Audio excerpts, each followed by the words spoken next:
ఎటు నుంచి చూస్తాను కూడా ఈ బుర్జ్ ఖలీఫా కనిపిస్తుంటుంది.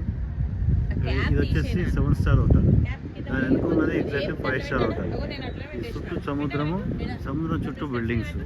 ఇవి ఒకప్పుడు ఇదంతా కూడా సముద్రం ఉండే, బిల్డింగ్స్ అన్న ప్లేస్ మొత్తం సముద్రం ఉండే. ఈ సముద్రం నుండి దీన్ని మట్టి పోసి దీన్ని మళ్ళీ నేలగా తయారు చేసారు. అది దుబాయ్ స్పెషల్ టెక్నాలజీ అన్నట్టు. సో వాళ్ళు చేసే స్టైలే ఇదన్నమాట, సముద్రాన్ని కూల్చడము, దాంట్లో ఇల్లు కట్టడం, అది వాళ్ళ స్టైల్.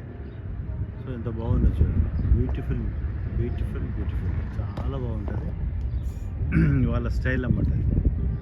సముద్రంలో ఇల్లు కట్టడం వాళ్ళ స్టైల్.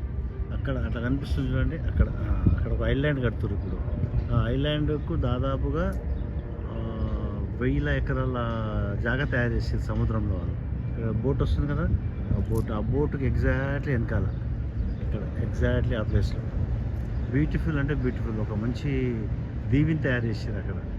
సో దాని వల్ల ఒక మ్యాప్ ఇప్పుద్దన్నమాట. అది అంత బాగా వరల్డ్లో ఉన్నటువంటి రిచెస్ట్ పర్సన్స్ ఎవరైతే ఉంటారో వాళ్ళు మాత్రమే ఉంటారంట అందులో. సో అలా తయారైంది దుబాయ్. సో ఈ దుబాయ్ అనేది ఇంకా ఎక్స్టెన్షన్ అయితేనే ఉన్నది, సముద్రాన్ని ముంచుకుంటూ ఒక భూమిని తయారు చేస్తుంది సముద్రం మొత్తం. ఇలా ఈ రాళ్ళు ఎట్లా వేసి ఇదంతా సముద్రమే, యాక్చువల్లీ సముద్రమే ఉండే. రాళ్ళు వేసి దీన్ని మొత్తం కంప్లీట్గా దీన్ని తయారు చేసారు.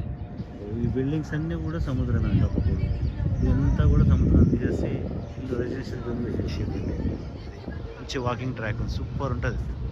దాదాపు ఇది ఒక 3 కిలోమీటర్ వాకింగ్ ట్రాక్ ఉన్నది, చాలా బాగుంటుంది అన్నమాట, చాలా బాగుంది.